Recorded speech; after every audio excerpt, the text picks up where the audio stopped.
So,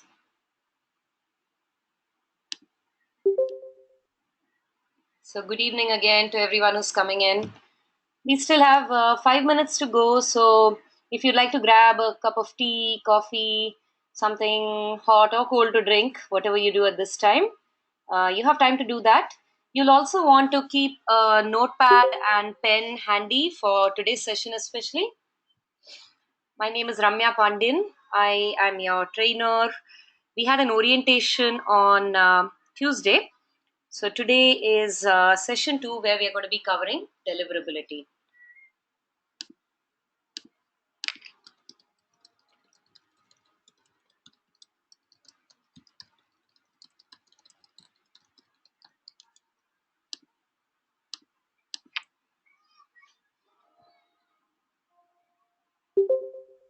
I'm going to mute myself right now and we'll start in another 3 minutes.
All right, good evening and welcome to session 2 of email marketing.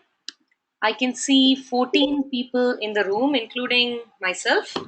There's Anudeep Anant, Bismita Patnaik, Abbas, Gaurav, Ketki Ahir, Kinjal Mehta, Mamta Singh, Mishma, Puneet Sharma, Raghunath, Saswata, Santosh, and Solomon Daniel. If I haven't called your name, I can't see it. There's one person whose name is not visible. You also just said hi. Please go into settings and put in your name. I won't be able to engage with you until your name is visible. You'll need to do that. Okay, so shall we get started? Can all of you hear me?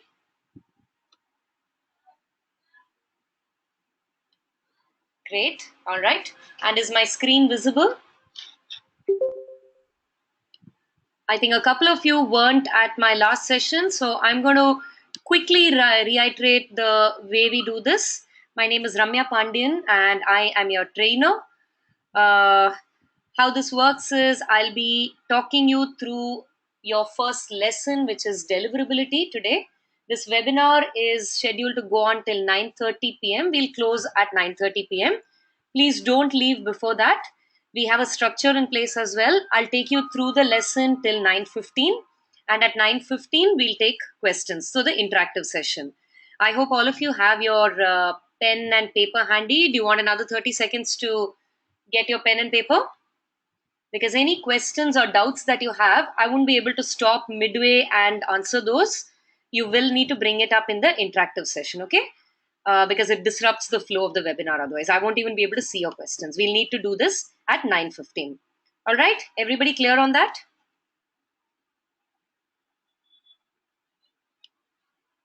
Hello, hi. Yep, okay. One more thing, this is on the internet, so I hope you are connected using a good solid connection. It might fluctuate in between. That is known to happen. Don't worry when that happens. If you're not able to hear me, what you can do is call the Digital Vidya number. I'm going to share it again in the chat window. It's 80 810 33033.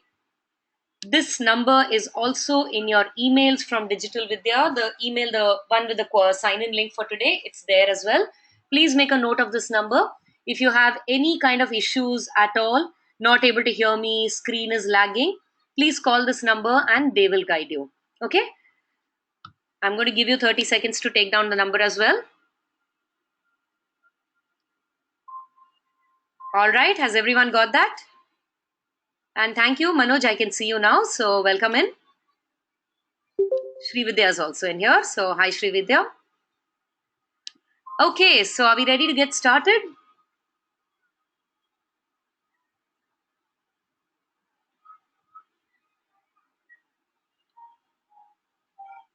Excellent. Okay, so today, like I did tell you on Tuesday, is going to be somewhat technical, but don't worry, I'm going to keep it really, really simple.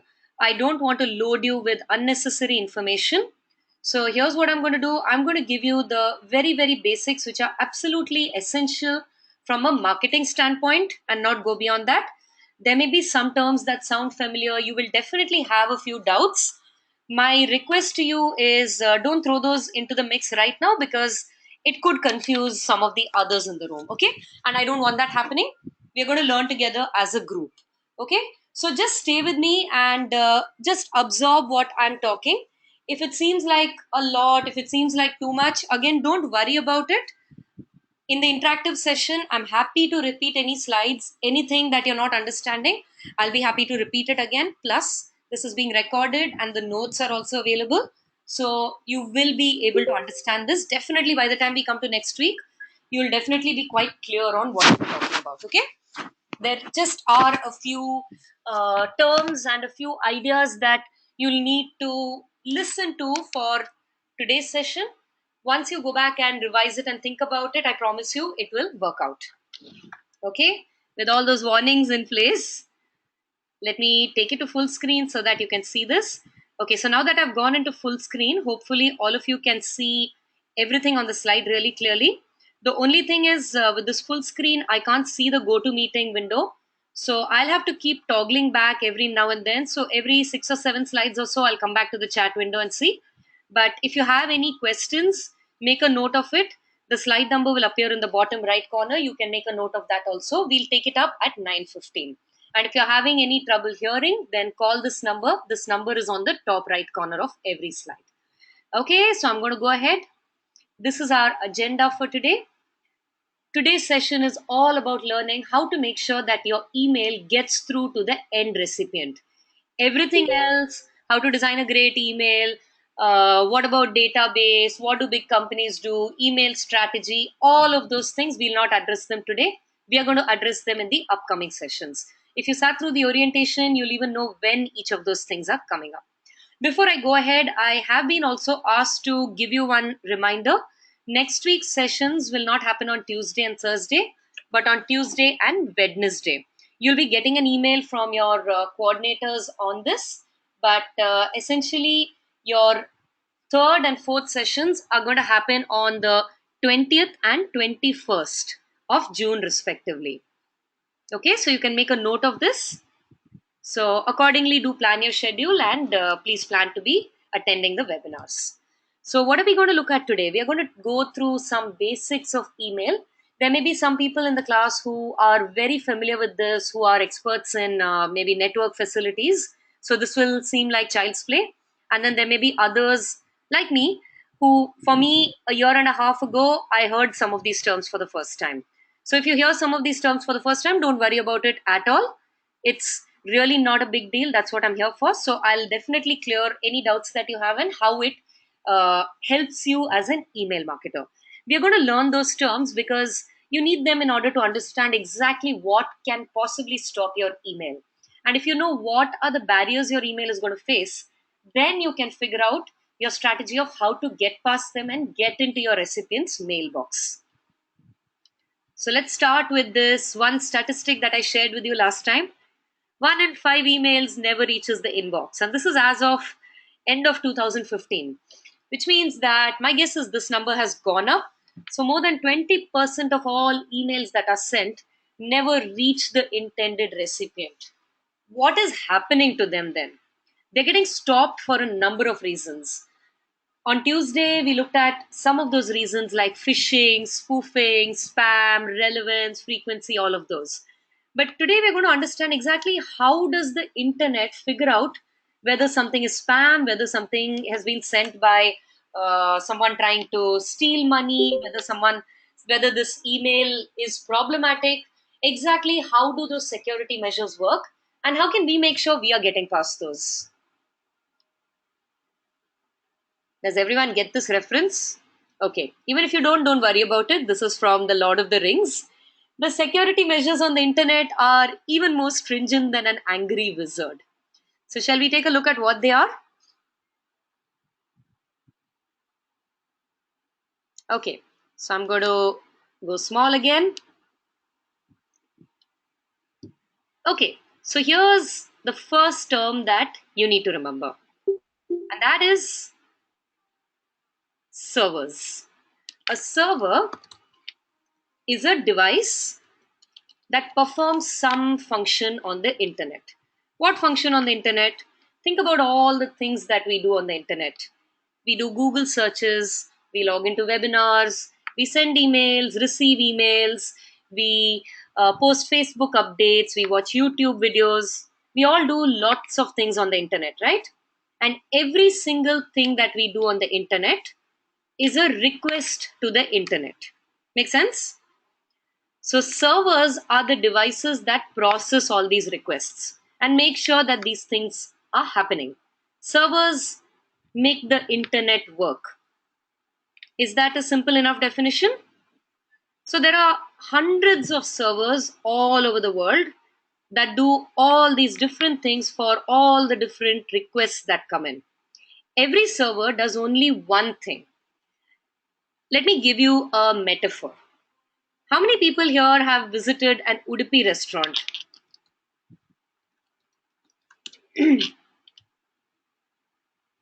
Yeah? So, an Udupi restaurant is a restaurant run by people from Udupi. Vegetarian menu, idli, dosa, sambar, that's usually on their menu. Udupi restaurants have one very interesting way of working. When you go up to the Udupi restaurant, there'll be one person standing near the door whose job it is to seat you. So they'll ask you how many people and they'll point you to a seat.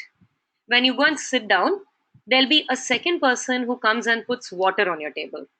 Then there'll be a third person who comes and gives you the menu and stands and waits for you to give the order.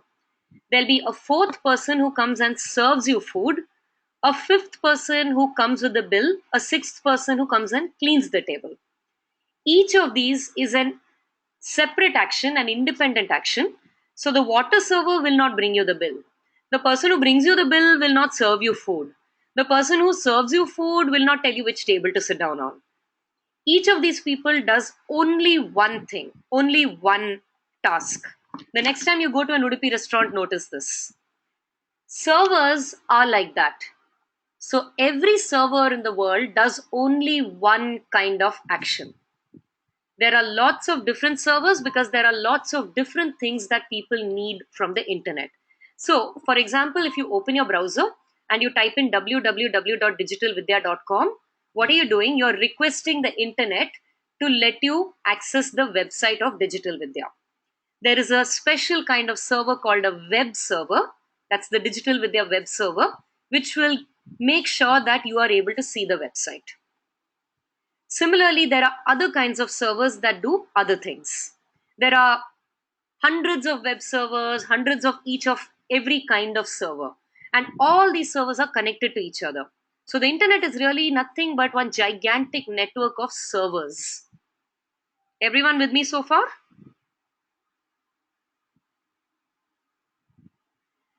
Now, there are two kinds of servers that are particularly relevant to you. Because what are we doing here in this class? We are studying email marketing, which means we need to understand how the internet pertains to email. So, firstly, when you're sending a mail, what are the things that happen? And I'm not talking about email. Remember the days of post boxes, postmen? Is everyone here too young to remember that?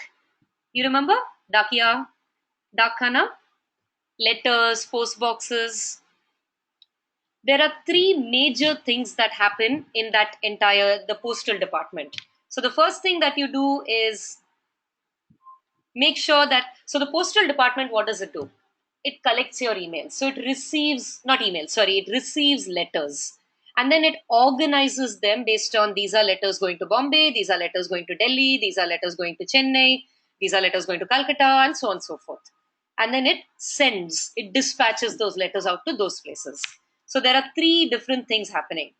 There is the sending, there is the organizing, and there is the receiving. In the case of the post office, it happens in the reverse order. They receive the letters, then they organize them, and then they send them out. In the case of servers, there are only two kinds of servers that handle this. There are not three kinds of servers. So the first is a kind of server, just like I told you about web servers, which make sure websites can be accessed. There's something called a SMTP server. Okay, Bijoy, let me teach the class. Don't jump ahead. I'm very glad if you know this, but it'll confuse the others. Okay? POP3 is not a server. SMTP server stands for Simple Mail Transfer Protocol server. An SMTP server's job is to send emails. Clear? That's the only thing SMTP servers do. And there are lots of different SMTP servers all over the world. The only thing the SMTP servers do is to send out emails. You need an SMTP server in order to be able to send emails. The other kind of server that you need to know about is something called a mail server. And a mail server's job is to receive and organize and store emails. Take 10 seconds to absorb that. SMTP server to send emails, mail server to receive, organize, and store emails. Now, what does this mean? This means that you actually need two kinds of servers to work in order to use your email. Because when you log into your mailbox, you are receiving emails and you're also sending emails, right? So you need your SMTP server in order to send the email. You need the mail server in order to receive and organize these emails. Because this is the internet, the mail server is also storing your emails for you. See, when your friend sends you a letter, the letter comes and arrives at your doorstep. The post office is not holding on to it anymore. But let's say your friend sent you an email instead. 2 years later, if you want to reference that email, you can still go and retrieve it, right? This means that it's being stored not on your desktop, but on the server. Do you want me to slow down? Are we good so far?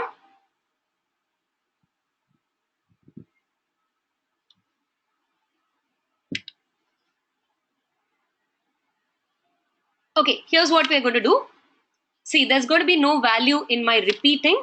That's the reason I'm typing it into the chat window. So if you can scroll up and look at the chat window, you will see. Just follow what I'm saying. Can you do that? Because if I repeat the same thing, if you didn't get it, and I don't think it's that you didn't get it, it's just a new thing. That's all. So don't panic. It's okay. Just stay with me. There are two kinds of servers relevant to emails. One of them does the job of sending, one of them does the job of receiving, organizing, and storing. Clear on that? SMTP server, mail server. Can you remember that?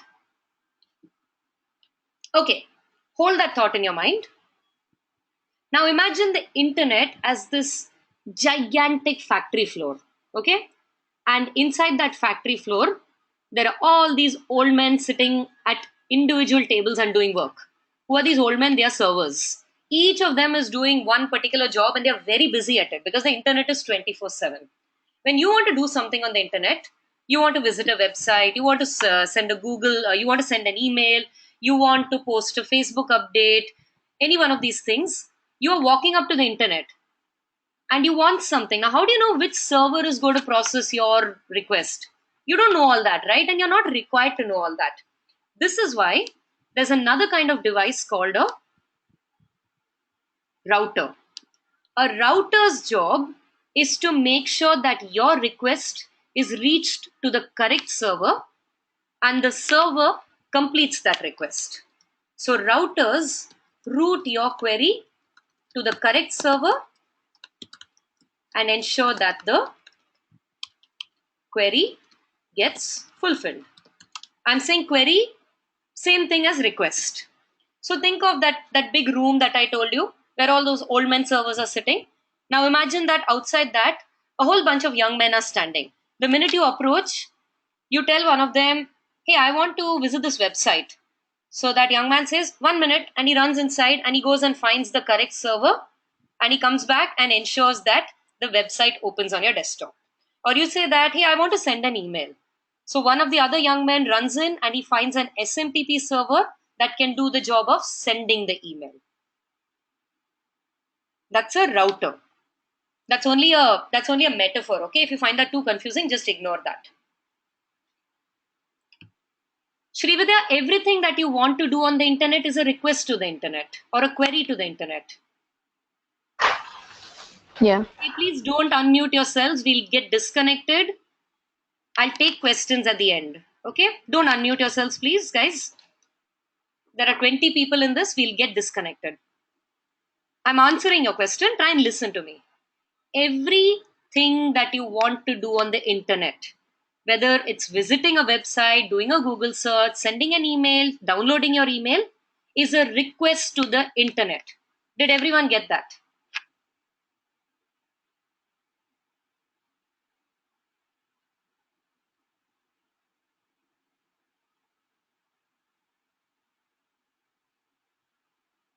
Srividya, did you get that?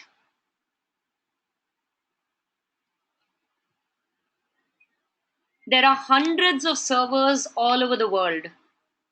How can you make sure that your query gets addressed? You don't need to worry about it. There's a device called a router which takes your query or your request, takes it to the correct server, make sure that the server completes your request. Did that make sense?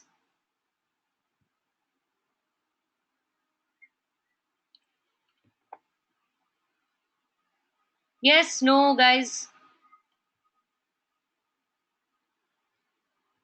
Hang on. Stay with what I'm saying. Okay, people, I can only teach you something if you have an open mind, okay? What you already have, set that aside till 9:30. Just listen to what I'm saying. Don't confuse it with other things. We'll discuss all the other ideas, whatever you already heard, at 9:15. Can you stay with me for now? Servers and routers, are we completely clear? Servers fulfill whatever you need from the internet. Routers make sure that you are reaching the correct server and whatever you need is getting fulfilled. Servers and routers, are we clear?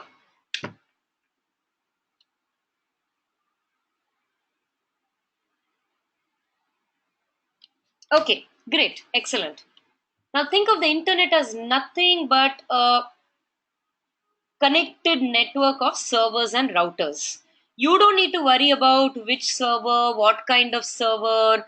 I want to do a Google search. How will I connect? How will I do all this? You don't need to worry about all that, right? You've been connecting to the internet all these years without thinking about this. You've been able to do that because servers and routers do their jobs. Okay? So this is servers, routers, SMTP servers to send, mail servers to receive, organize, and store emails. Okay?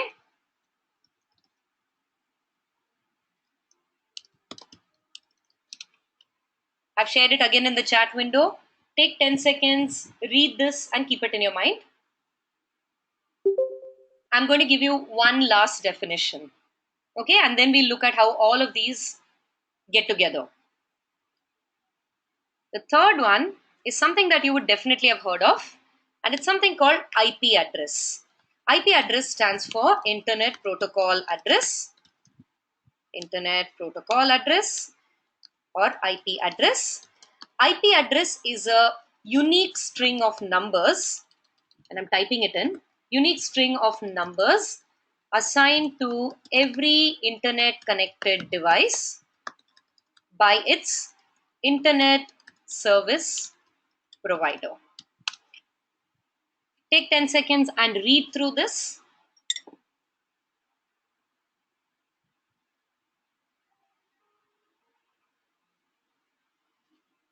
Done? Yeah? Okay, now let's explain this. First of all, do we know what a device is? What are some of the devices that you access the internet on? What are some internet connected devices? Absolutely. Mobile phones, laptops, PCs, tablets. There are even some printers that can connect to the internet, some cameras that can connect to the internet. So we are all clear what devices are, right? Now let's think about internet service provider.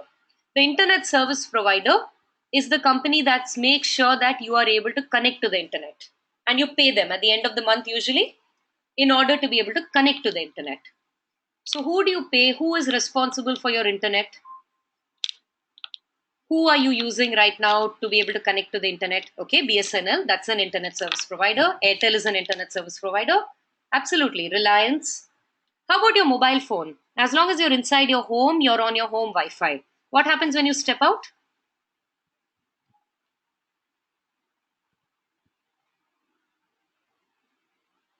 Mobile data, right? And that mobile data is being provided to you by who?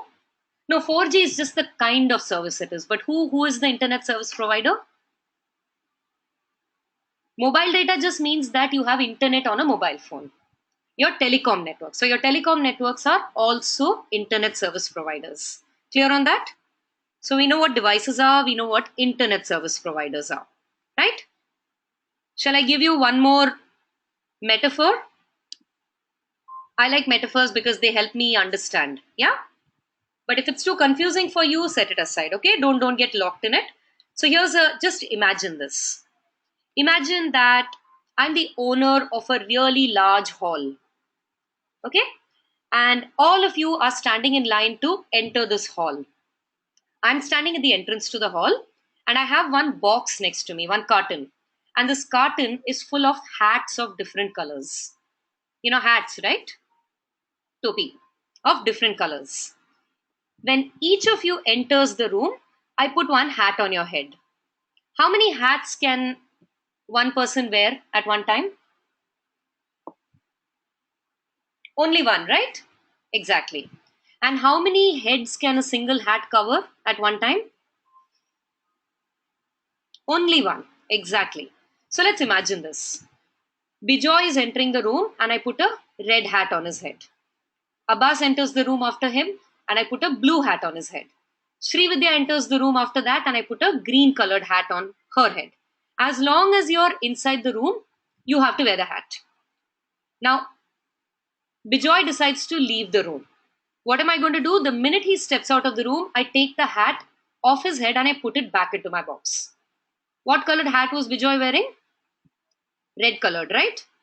A red colored hat. So I put that red hat back into my carton and now Bismita enters the room. So I take that red hat and I put it on Bismita's head.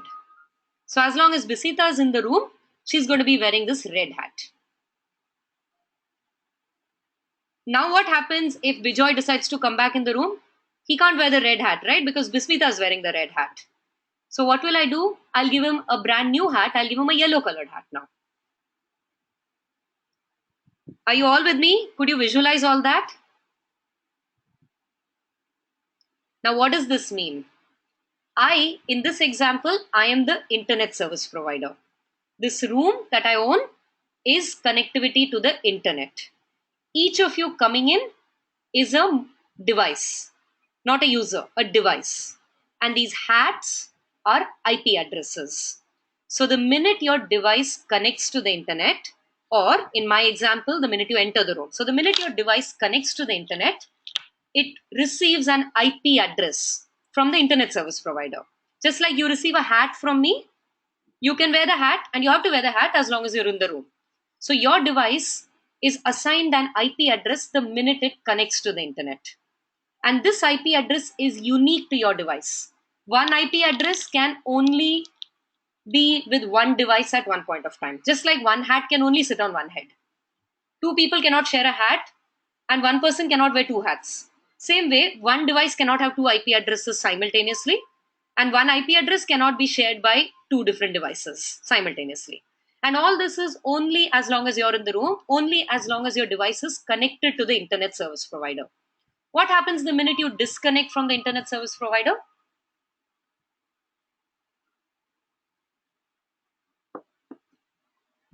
What did I do the minute Bijoy walked out of the room? Exactly. So, may or may not. So, what did I do when Bijoy walked out of the room? I took the hat back. So, that IP address goes back to the internet service provider. And the next device that is connecting up gets assigned that IP address. Simple enough? Yeah? Now, why are we doing so much talking about IP address?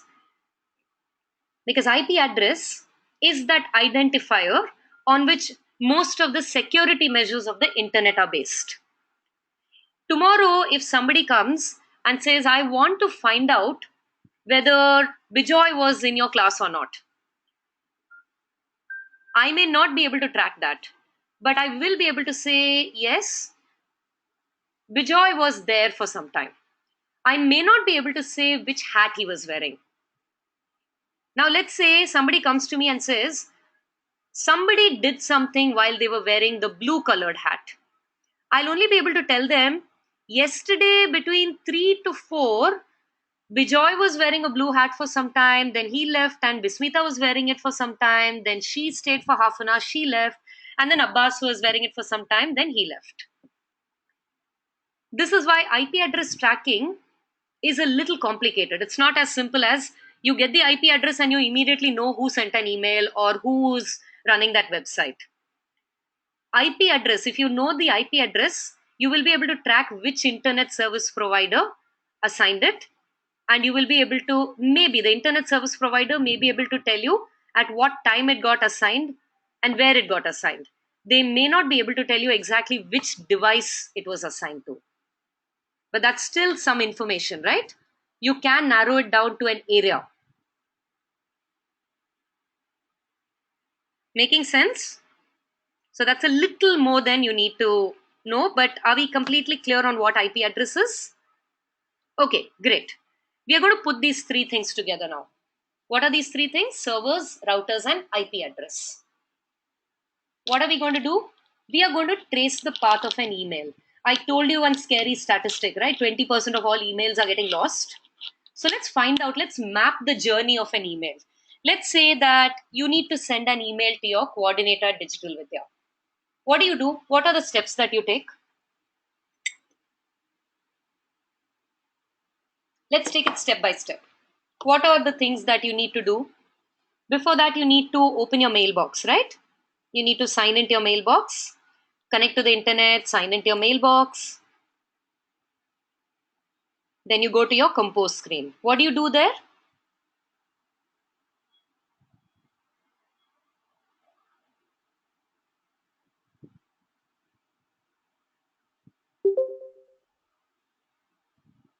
No, keep it really simple, Manoj. Don't get technical. I'm just asking you what you do when you send a request to your coordinator, a mail to your coordinator. So Dhruv says, open my mailbox, compose a mail, type the mail, press send. Dhruv, your mail won't go if you do that. What are you missing? Anudeep says, log into Gmail, click compose, enter email address and click send. You're going to send an empty email, Anudeep?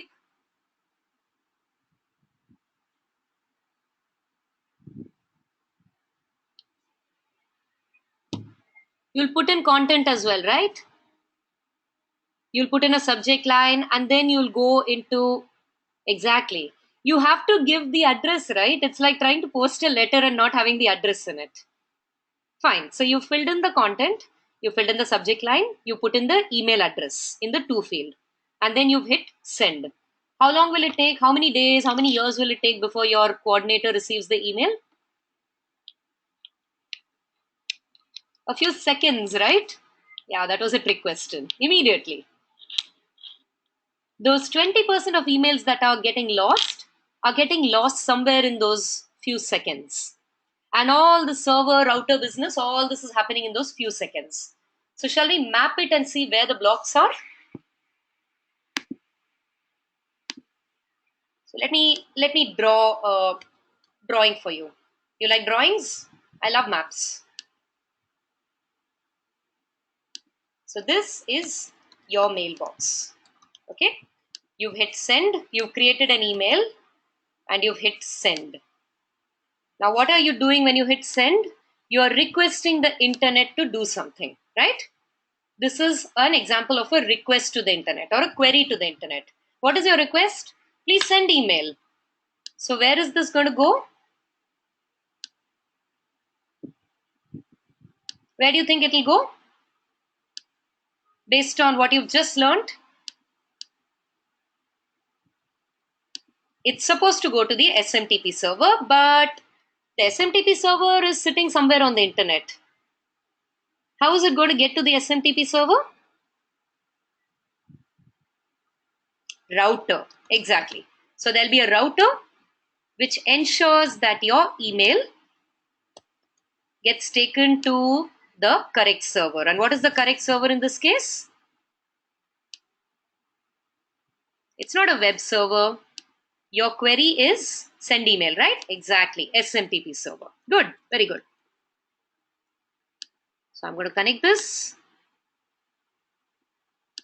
and I'm going to call this SMTP server.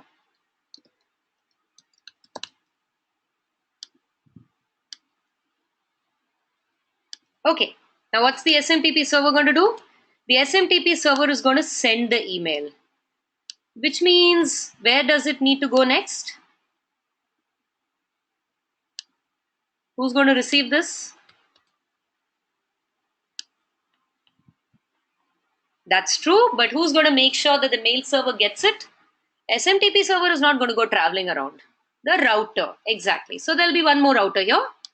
One more router is there. So the internet has lots of these messenger boys called routers. So here's another router. Oops, sorry, I didn't need to put that in caps. Why is this coming in caps? Yes, a router. Where is this router going to take it? You just told me this router is going to take it to the server that can complete this request, which is a Mail server. Exactly. Very good. So here's your mail server.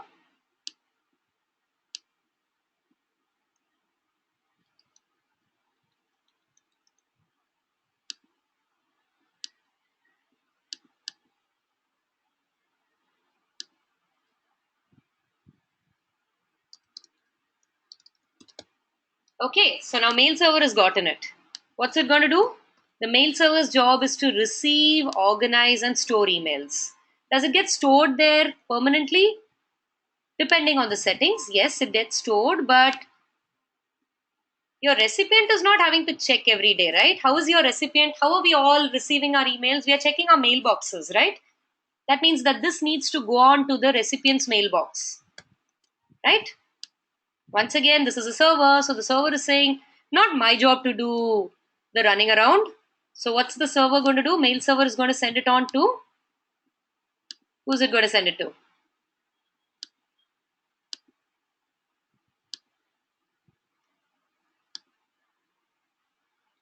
It's going to send it to another router. Router. Look at what the routers are doing. The routers are the guys who are routing it to the correct destinations.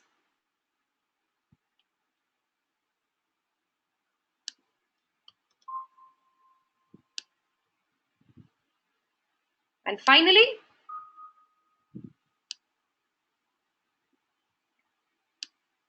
it's not in the mailbox. This is the mail server. This is not the mailbox. Are you accessing a server every day, Dhruv, when you check your mail? No, it's not a medium. A server is just a server.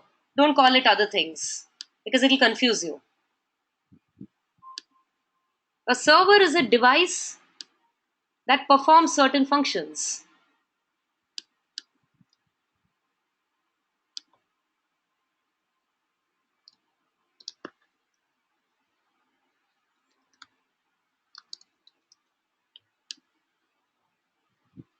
Make sense? So, what's happening? The minute you hit send, it goes on to a router which says, okay, what do I need to do with this? This is an email to be sent. So, let me take it to an SMTP server. SMTP server says, this needs to go to Digital Vidya. So, hey, router, take it to the Digital Vidya mail server. So, DV mail server. DV mail server receives it and says, okay, this has to go to Neha. So, router, here, take it to Neha's mailbox. And it goes to Neha's mailbox. Neha is the name of a coordinator. Make sense so far? Everybody with me? No confusions?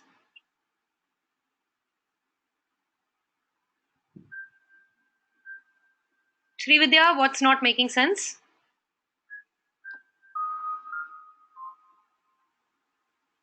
No, Manoj, SMTP server will be depending on what you're using. Oh, okay. Sorry, Srividya. Okay. Now, what is happening to all those mails that are not reaching? Remember, I said the mail server also organizes. So, the mail server is making sure that nothing problematic goes through. Think of the mail server like a gateway into a larger system. If this mail server lets in a problematic email, like a virus, it could infect every mailbox that goes through. Plus, it could infect the mail server also, which means that every email that goes through will then get infected and all the systems connected to this will get infected. So a mail server has to be very, very careful. So are you ready for one more metaphor? Hey, do you guys like these metaphors? I personally really like them. I think it'll be easier for you to understand, right?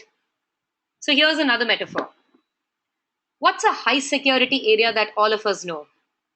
Is an airport a high security area? Especially an airport like Delhi Airport, Bombay Airport. Yeah? What are all the security measures that airports have? Airports, why are they high security? Because they are entry points and exit points into and out of major cities, right? So airports have to be very, very careful who they let in and who they let out, right? Mostly who they let in. So, what are all the different security measures that airports put you through? If you have to enter an airport, what are all the different security measures you'll have to go through?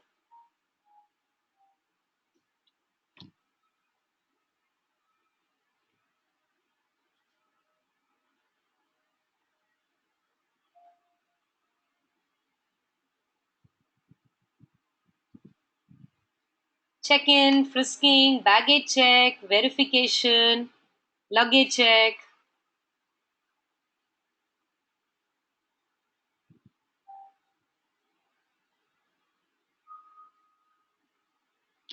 identity check. Excellent. You know something? Mail servers do exactly the same things. If you keep the airport checks in mind, you'll never forget how mail servers work. Shall we see how? So, first of all, let me put all the checks in red boxes, okay? And I'm going to put it over here because this check is happening before the email is allowed to pass. So, first check, let's call this, and they're not happening in any specific order, they all happen simultaneously. But what do you do when you first enter the airport? Even before you enter, you have to show them ID proof, right?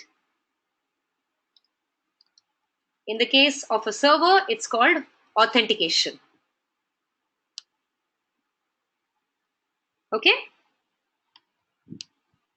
What else?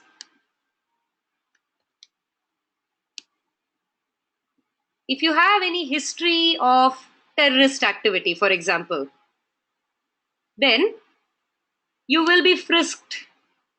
There are plainclothes officers walking around also looking to see whether there's anyone who looks like the people they're looking for.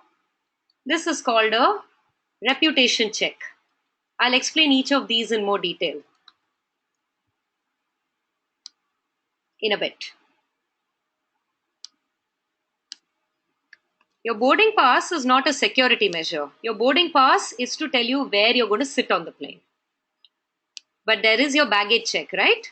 Which means, are you carrying anything problematic? Are you carrying some guns or fireworks or something like that? So, this is called a firewall.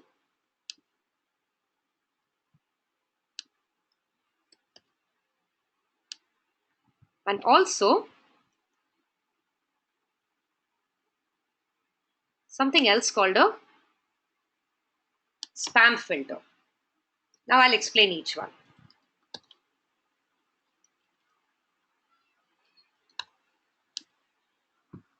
Authentication check is your ID proof.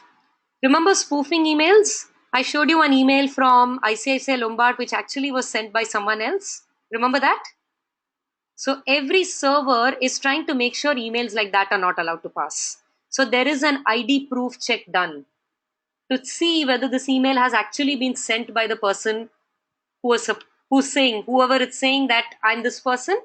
That's what your ID proof is when you go up to the airport, right? You have a ticket for Puneet Sharma, but are you Puneet Sharma or are you Ramya Pandian pretending to be Puneet Sharma? So ID proof, show ID proof that you are Puneet Sharma. So that's your authentication check at the mail server level. What is a firewall? A firewall is a check to ensure that your email is not carrying any viruses. This is exactly like your baggage check. They're looking at your baggage to see that no problematic items in it, right? Your email is not carrying any problematic items like a virus. A spam filter is looking at the text of the email to see whether your email sounds like a spammer's email, whether there are any words or phrases that match what spammers usually say. This is exactly like those plainclothes officers who are trained to spot wanted terrorists and criminals. Making sense? Yes, no, making sense? And finally, the reputation check is looking at wait, Gaurav, guys, I know you're all really, really impatient. I can only say one thing at a time, okay? Wait, I want to make sure everyone gets it. Reputation check looks at your history as a sender of emails. There are a lot of things that go into it, and I'll explain that in a few minutes. But reputation check is basically checking to see whether you've done anything problematic on email in the past. If your email clears all these checks, only then is it allowed to go on to the router and then to the mailbox. And at the mailbox level, there is one last check that happens, and this is something called a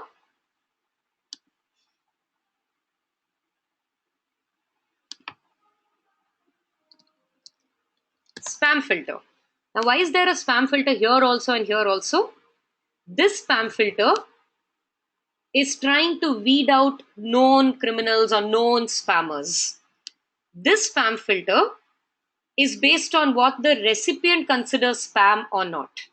All of you know about the spam folder in your mailboxes? When you see an email, sometimes you see an email that you know is spam or you don't want to receive. What do? You mark it as spam, right? This is that spam filter. What you're doing is teaching your mailbox that, look, this is not relevant to me. This is not interesting to me. So in the future, whatever comes from this sender, please put it directly into the spam folder, not in my inbox. So this is the recipient's own spam filter. These two are called the same thing, but don't get confused. This spam filter is trying to see whether the email sounds like a known spammer, whereas this spam filter is completely based on the recipient. The same email might pass through my mail server as well as Raghunath's mail server, but in Raghunath's case, it might go into his inbox. In my case, it might go into my spam folder because I have marked this sender as spam in the past. Now you know why that happens? Did you understand why that's happening now?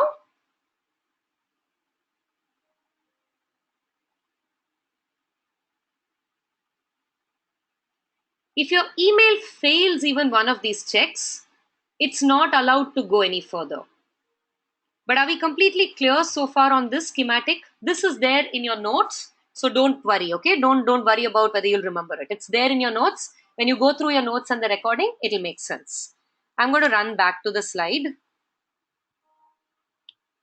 So this is what we plotted right now, right? What happens if your email fails any one of these checks? Maybe the authentication fails, that ID proof is not valid, or maybe there was a virus, maybe the spam filter says you sound like a spammer, maybe there's a problem in your reputation in the past. What's it going to do? The mail server will reject it. It will not allow it to pass. It will send it back to the SMTP server. And this action is something called a bounce. You would have heard the term bounce before, right? Now you know what a bounce is. If your email fails any one of these tests, it is set to bounce because the mail server is saying, I'm not letting you in, go back where you came from. Go back to the SMTP server. Did you understand that?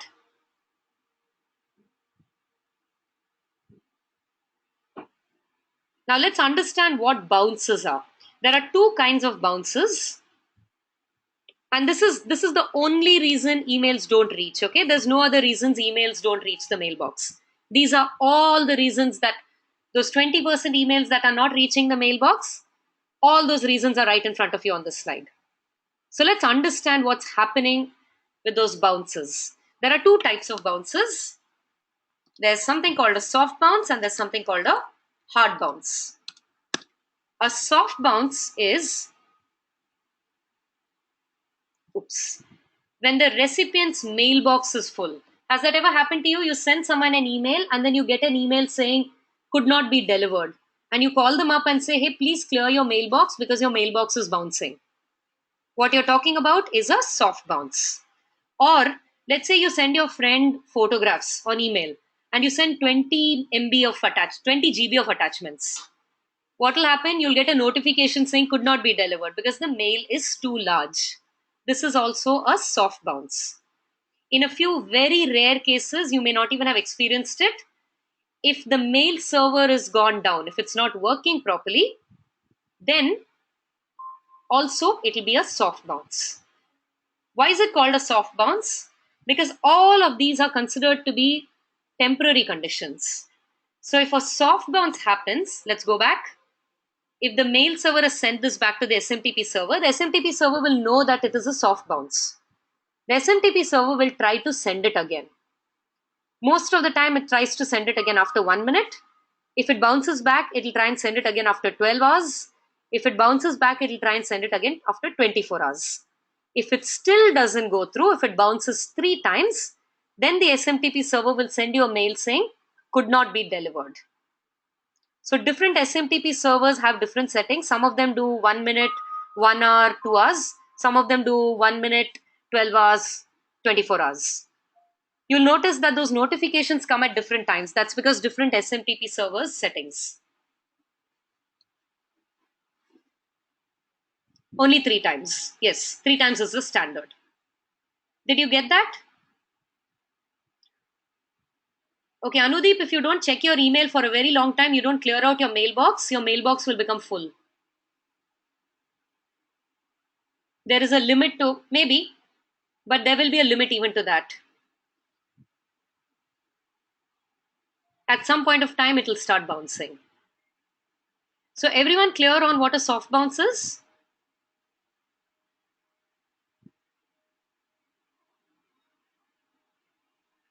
The other kind of, okay, Anudeep, we are not going to argue that right now.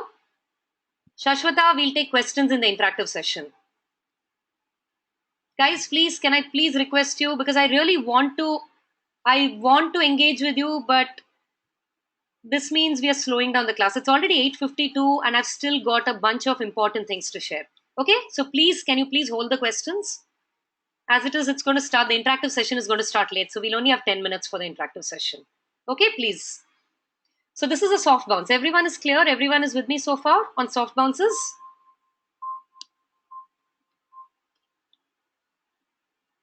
A soft bounce is if the mail was not delivered for any of these reasons. After 3 times and it's not going through, then the SMTP server will not try anymore. The hard bounce is a more serious one. A hard bounce happens when the recipient's mail address is invalid or if the domain name in the mail address doesn't exist. What's domain name? Every email address in the world follows the format of person name at domainname.com. So if the email address is not valid anymore, or even if that domain name itself has expired, any email sent to those mail addresses will bounce, and these will be hard bounces. Or if the mail got stopped by a firewall, which means what? There was a virus in the email. Or if it got caught by the spam filter at the mail server level, which means that the text of the email made it sound like a spammer's email. In all these cases, this is considered a hard bounce. In the case of a hard bounce, the SMTP server will not try to send it again. That's the big difference between a soft bounce and a hard bounce. In the case of a soft bounce, SMTP server will try again 3 times. And only if it doesn't work 3 times will it finally stop. In the case of a hard bounce, SMTP server will not try again. Make sense? Again, once again, this is all there in your notes. You'll have time to learn this when you read your notes over the weekend and watch the recording. But is this making sense?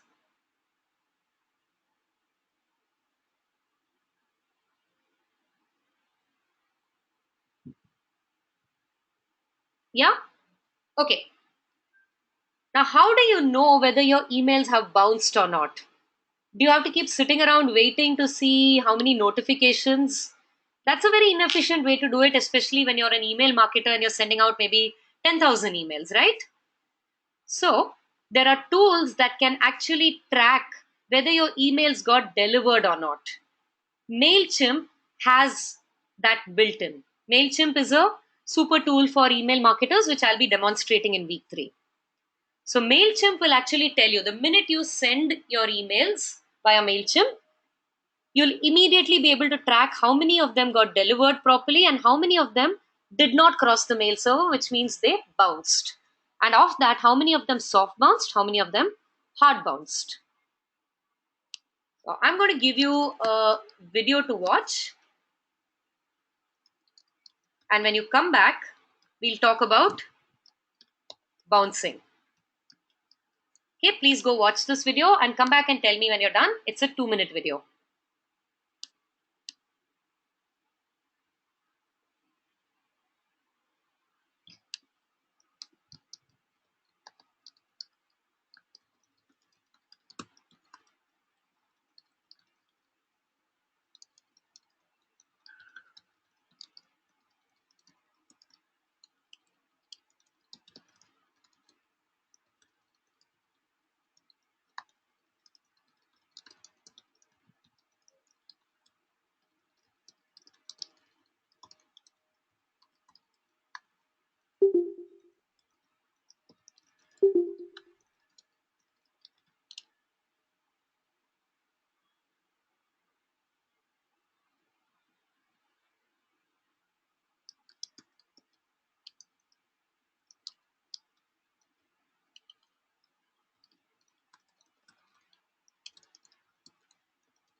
Okay, excellent. Anudeep and Shashwata have answered your questions on chat, by the way. Okay, so made a lot more sense, right? All the terms and different definitions that we saw so far. How about that guy in the black outfit? And this person is trying to enter the room. He says, there is no room, there is no room. That is a bounce. Make sense?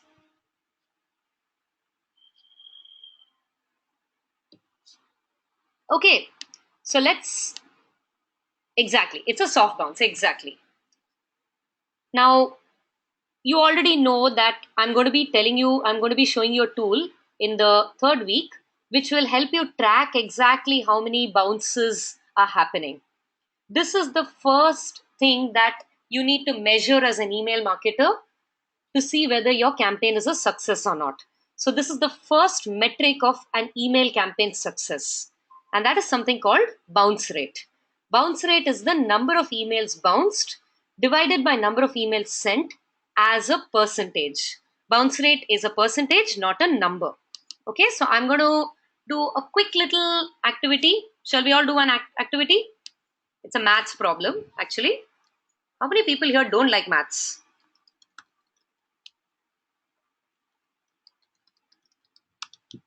Oh dear, I love maths. I'm going to try and make this fun. So let's say Vamsi sent out 100 emails. Of those, he finds that 20 of them soft bounced and 12 of them hard bounced. So, what is Vamsi's bounce rate? Do you see the bounce rate formula? Can you calculate the bounce rate based on this? So let's check. Srividya is saying 3.2%. Is that so? Let's first see. Number of emails bounced. So number of emails bounced is this plus this. Soft bounces plus hard bounces. And then bounce rate is number of emails bounced divided by number of emails sent as a percentage, which is 32%. Okay. So those who did not get 32%, did you see where you made the mistake? Okay, let's try it again. Let's say I sent 200 mails and I soft bounced 4 emails and hard bounced 21 emails. No, soft bounces are counted only after all of them 3 times only, and after 3 times of trying, if it doesn't go through, then it gets counted as a soft bounce. So, what is my bounce rate in the second case?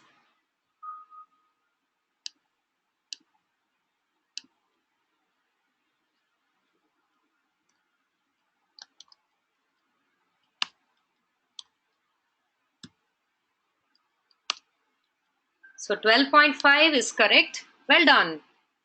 Why does this class not like maths? You're all good at it.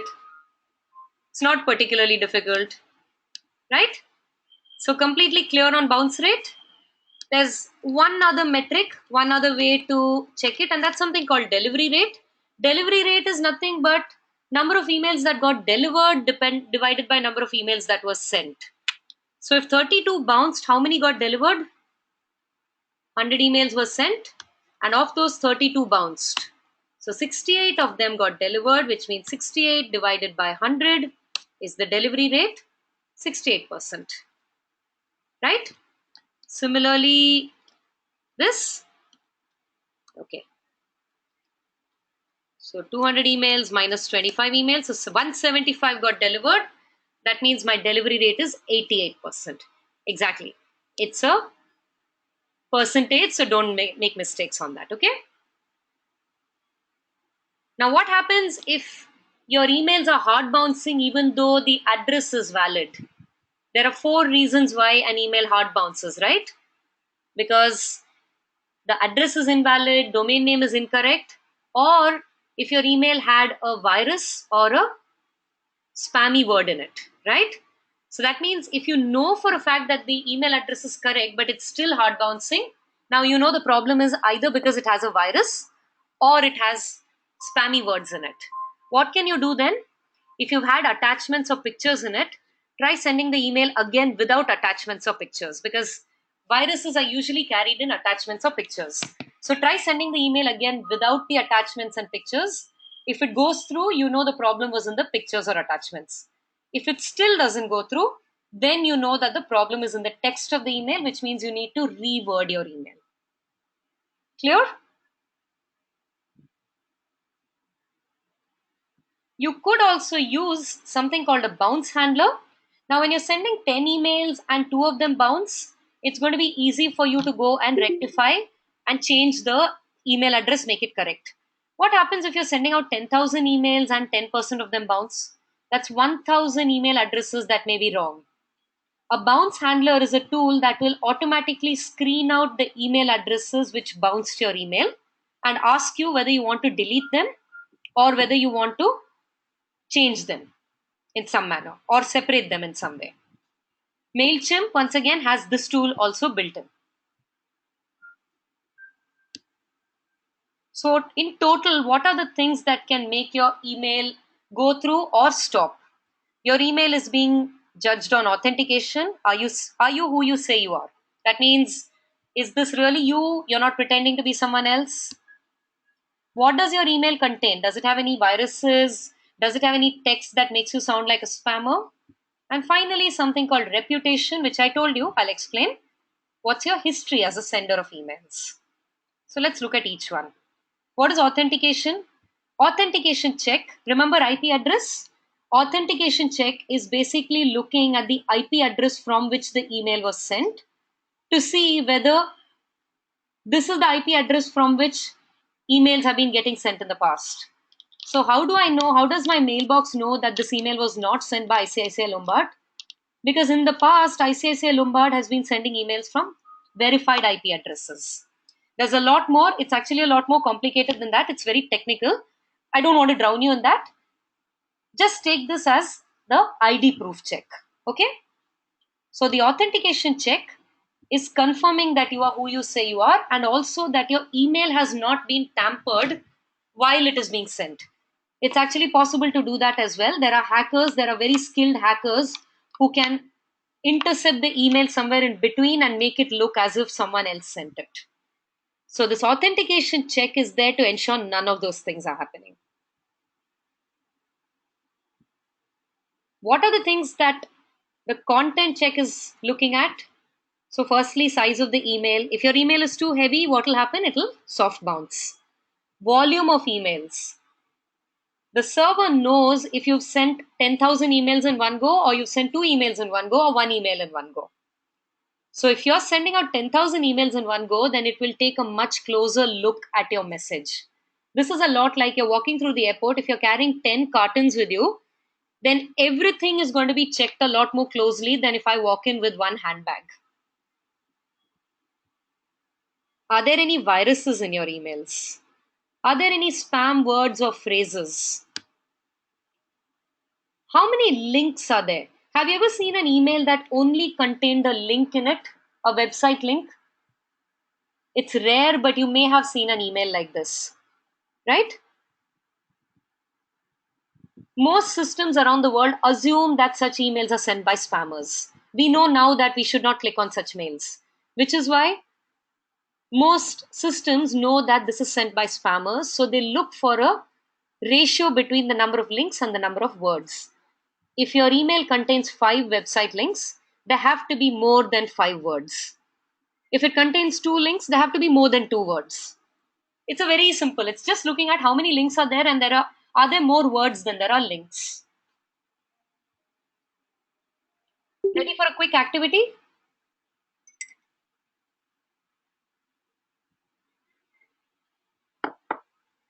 Has the class fallen asleep? If the class falls asleep, I'll start singing. I will do it. Okay, great. Okay, so let me show you an email that did not reach the recipient. Can you see it clearly? I'm going to make it a little bigger. Is this visible? So, can you think of why? What are the reasons this email may not have reached the recipient?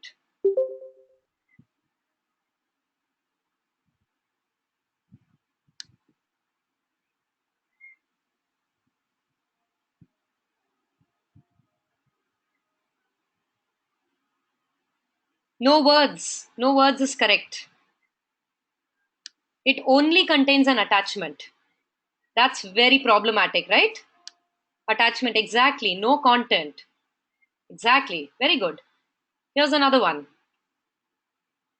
It says, "Hello, Idea Smithy. Get faster approval at no cost. Click here to submit your details. Thanks and regards, Sunakshi K." Now, having a link in it is not going to make it stop. So, Santosh, you signed into this webinar because your coordinator sent you an email with a link in it, right? Just because there's a link in it doesn't mean that it will not get delivered. But yeah, the words are quite spammy, but also look at the sender's email address.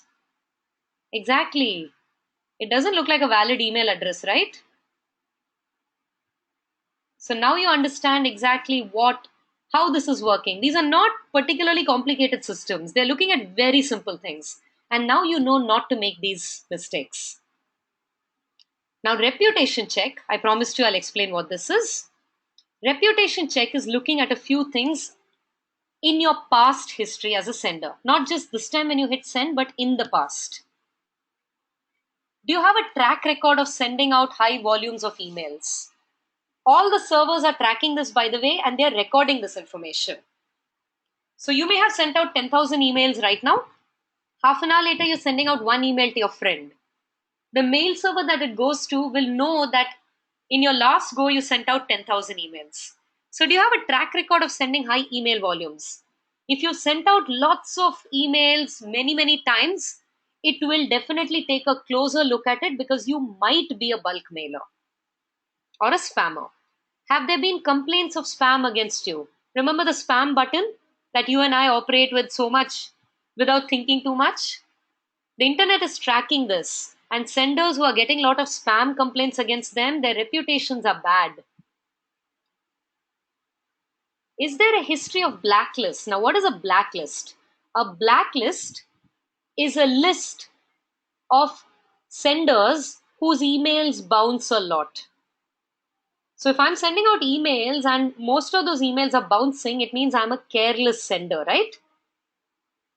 I might be appearing on a blacklist. These blacklists, there are lots of different blacklists, and blacklists are maintained by organizations all over the world. The reputation check references blacklists, one or two blacklists, to see whether you are there on that blacklist. It looks at your IP address, it looks at your email address to see whether you are on that blacklist. Has this person unsubscribed from you?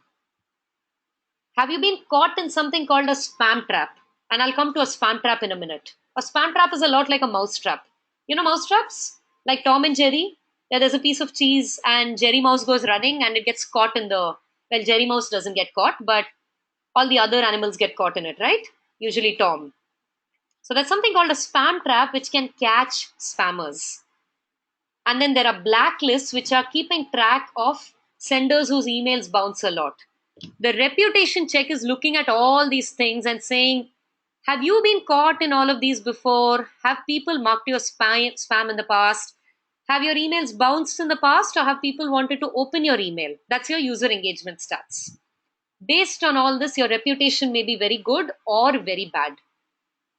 All through next week, we'll be talking about how to make sure your content is good enough so people will want to open it, and also how you can make sure that you're not getting seen as a spammer. We'll also look at how to track all of these things and how to make sure that your reputation is on track. Remember in the orientation, I told you don't pick up email addresses that you don't know and just send them emails? Because if those people mark you as spam, you could land up on a blacklist. Maybe you're already on a blacklist and you don't realize it. Every time you send an email, the mail server is checking. And if this particular mail server happens to be checking a blacklist on which you are, it'll automatically reject your email. Your email will not go through. And you won't even realize it. So, why should you care about all this? I will explain. But before that, are we ready for feedback? Okay, so we are not too much behind time. I have another two slides which are very, very important. So please don't go. Take a minute to leave feedback and come back. Okay? Don't go away. Let me know when you finish.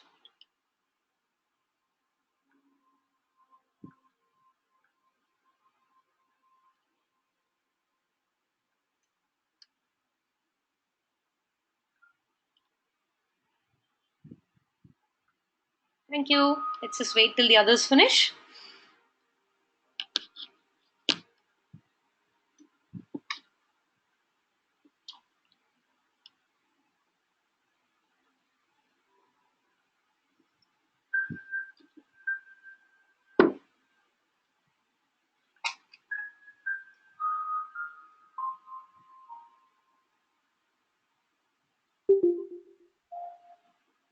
Great. Thank you. Is that everyone? Okay, shall I go ahead? Excellent. Done. I love the energy. Kinjal and Srividya. Makes me feel very good. So, okay, so all of these things, why should you be worried about all of this? Because first of all, something called a spam trap. And this is something you may not have realized, but you may have gotten caught in something without realizing. So, what's a spam trap? A spam trap is nothing but an email address which is not used to send emails or receive emails. So, let's say I have this email address and I don't use it to receive any kind of emails. I've not shared it with anyone in order to receive emails from them. And I have also never sent anyone an email from this address. So that means no one is supposed to have this email address. If I log in right now and I find that there are 10 emails in it, what does it say about those emails?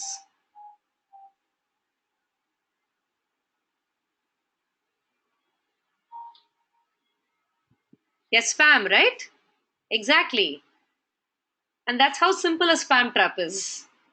So a spam trap catches senders who are sending unsolicited emails, that means unwanted emails, non opted in email databases, that means databases which have not taken your permission, badly managed databases. That's all a spam trap is. Again, the same organizations also maintain spam traps. You may have an email address in your database which looks really genuine, but unless you've gotten the owner's permission, don't mail them because it might just be a spam trap designed just to catch you in it. I have an article for you to read later if you want to know more about spam traps. Two articles actually. I'm going to share the link. Please bookmark this and read it later.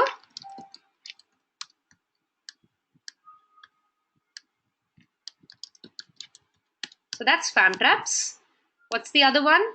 The other one is something called a blacklist. A blacklist is a list of senders whose emails bounce very, very often. Clear? Do you want to get a little freaked out? Do you want to find out whether you're on a blacklist? So here's what you do. First of all, you'll need to find your IP address. Go to google.com, and you can all do this right now. Go to google.com and say, what's my IP address? Just say, what IP address? What my IP address? That will tell you your IP address. Have you found it?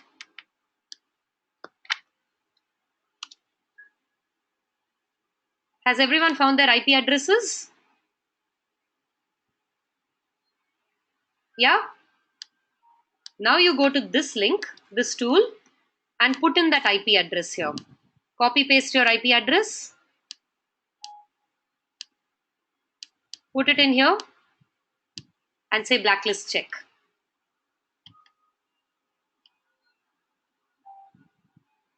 Give it a few seconds and see.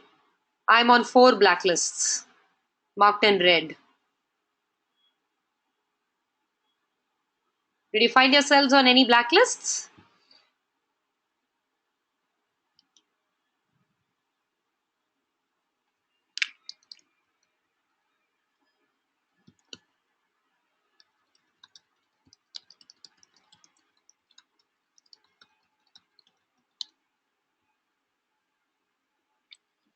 Anybody on any blacklists? That's excellent. Okay, so if you are on a blacklist, like I am, what do? You will need to contact these blacklist owners. You'll have to find their contact details, write to them, explain that you're a marketer and not a spammer. I've been told that if you do that, they'll take you off the blacklist within 24 hours. Okay? But something else that you can do to improve your reputation is something called IP warming. And this is the last thing I'm going to tell you today. So stay with me. I know it's been a heavy session, but you want to know what IP warming is? IP warming is something that can help improve your reputation. And IP warming is something that takes at least a month, which is the reason I'm telling you this right now. So if you start IP warming right now, by the time we finish this webinar series, your reputation will be in a much better place for you to send out your official emails. So everyone ready for IP warming?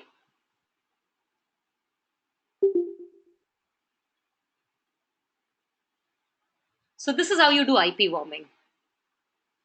You start by selecting a small sample from your database. Let's say you select 100 email addresses.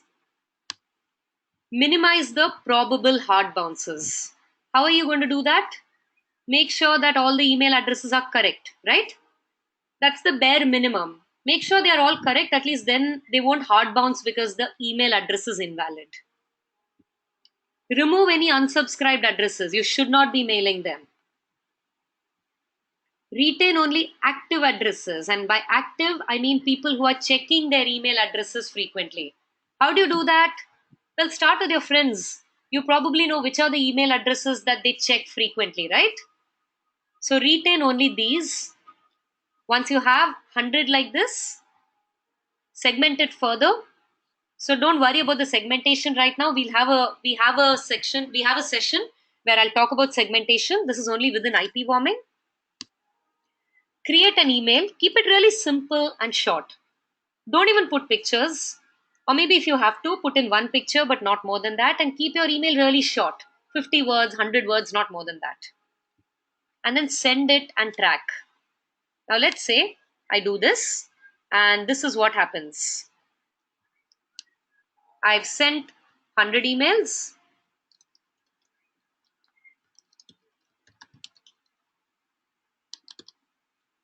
Okay, you know what? I'm not going to do this. Let me go back here only and say I've sent 100 emails. I've soft bounced 25 emails. I've hard bounced 22 emails. So what's my bounce rate? What is my bounce rate? Ignore that for now, Shashwata. I said I'm going to address it. 47%, right? Okay. So what am I going to do? I have my bounce rate of 47%. I'm going to improve and repeat it. So let me go back here. How can I improve it? My 100 email addresses, 22 of them hard bounced. So let me see, did I have all valid addresses? Maybe I found a few that were not valid and I correct them. And I send it out again. And this time, 17 soft bounces, 2 hard bounces, which means what is my bounce rate? 19% is correct. Okay. So once again, I'm going to improve and repeat it. My 100 email addresses, 2 of these hard bounced, even though all the addresses were correct. Maybe there was a virus, or maybe there was an attachment that had a virus. I'm going to send it without the attachments. And maybe some of these addresses are not active right now, so I'll use alternate addresses. I'll replace them. Let me send out another email again. And this time I have 3 soft bounces and 2 hard bounces. What's my bounce rate? 5%. Very good. Can you see what's happening? What is happening with my bounce rate? It's reducing, which means it's getting better, right? So my delivery rate is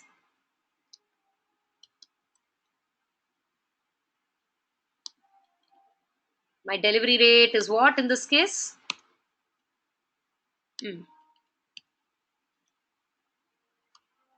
Is equal to 100% minus this. 53%, 81%, 95%. That means my delivery rate is improving. What's going to happen because of this? My reputation will improve as well because of this. Because each time I send out an email, the server knows that the last time I sent it out, my delivery rate was only 53%. Then here, when I send it out, the server will know two times earlier it was 53%, but last time it was 81%, which means it improved. So IP warming is nothing but improving your reputation over time by sending out emails that are bit by bit better and better. Do this over the course of a month. Maybe do this, repeat it every 2 days. Small groups, 20, 30, 100 is still big. Make sense? So by the time you do this, if you would do this diligently, even if you do this about 10 times, at the end of a month, your reputation should be in a much better place. Clear? Are we completely clear? Okay, so I'm going to quickly run you through your activities before you come to the next class, and then we'll take questions. Okay? So, number one, you need to watch this week's 2 webinar recordings. Please don't neglect to do that. Today's is a very, very important session. Believe me, the next 3 weeks are going to be a breeze compared to this, but there's no point if you get those very well and you didn't understand today's well. So, please watch the recordings. If you watch the recordings, I promise you it'll make a lot more sense. Read the notes. If you've not done so already, please download the pre-reading material as well. Please start IP warming. Begin your assignment. I showed you how to access your assignment in the orientation. Spend 2 minutes every day observing your promotions folder and your spam folder. After today, what I want you to do is when you look at your spam folder, try and think of why that email landed in spam. And if you were the sender, what you would do to make sure it doesn't get into spam. We already did 2 activities like that in today's session. Keep doing that because it'll keep you sharp when you're sending emails. And this is an absolute must. Okay, so we'll take